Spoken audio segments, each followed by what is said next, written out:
Hi, I'm Neil Anderson. I'm currently at James Cook University in Cairns in Queensland, and I'd like to just give you a brief introduction about what's in this particular chapter.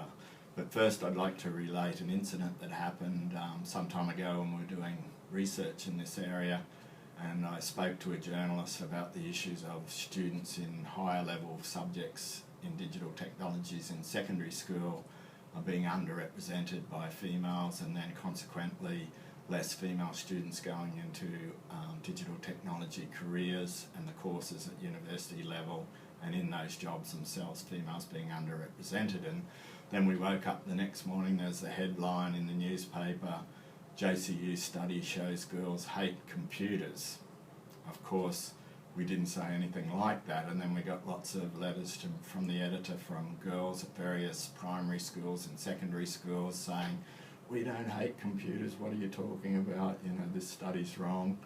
But it was interesting, we had a lot more from primary school girls, letters to the editor, and very few from secondary girls, and we have found that over time, you know, the interest in at least doing the subjects waned as the students went further in the education system.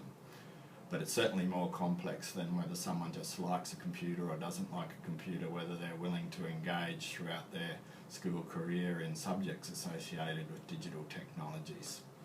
The chapter itself examines a broad range of equity issues associated with the use of these digital technologies, such as the gender issue that I just spoke about, and digital divide, including things like geographical isolation and rurality. So it covers a lot of ground, and you'll need to look further than just this chapter, but in the chapter I've pointed out some good readings that you can go to, and there's many readings in this area that can increase your knowledge.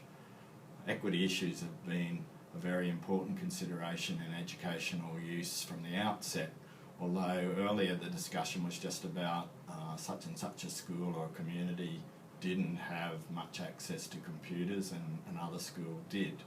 And such school had a laptop program, another school didn't, and that wasn't, you know, very equitable. But of course it's a lot more to do with just access, whether students get the training and motivation and interesting learning activities based around the digital technologies is equally important as to whether they have access to the digital technologies. And any attempts to address these challenges need to consider the broader community attitudes, you know, how students are socialised into gender roles over time, and the effects of poverty and socio-economic disadvantage. All of these things, schools can make a difference in the short term and the long term, but often it takes quite a while to see progress in these areas. It's a long-term thing that schools have to try to address. In July last year, in 2014, 70% of Facebook employees were male, and 85% in the technical area were male.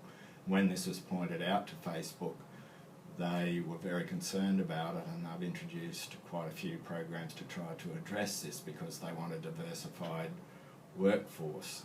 And I've found that's common throughout the computer industry, that they want those sort of perspectives from different groups into their industry so that they can develop products that suit all people.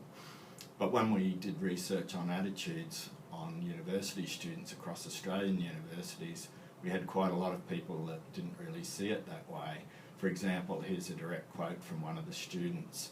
Trends of particular learning types across a gender obviously cannot be changed, nor should they. A gender disproportion within an area of interest is not necessarily a bad thing. Another quote, the difference is mostly due to differences in interest and mental development. It is not really a problem that there's a gender overrepresented. Other students had very different views, such as this student. Yes, I think the situation should be changed. IT is missing out on a large base of different perspectives by being so male-dominated, and it makes a lot of existing women in the IT field feel like the odd ones out.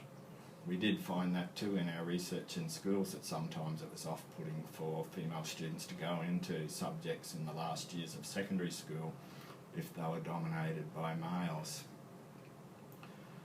teachers and schools have an important role to play in overcoming these important equity issues related to the effective access and use of digital technologies, and to enhance learning, but also to enable access to excellent careers and to meet the future needs of society.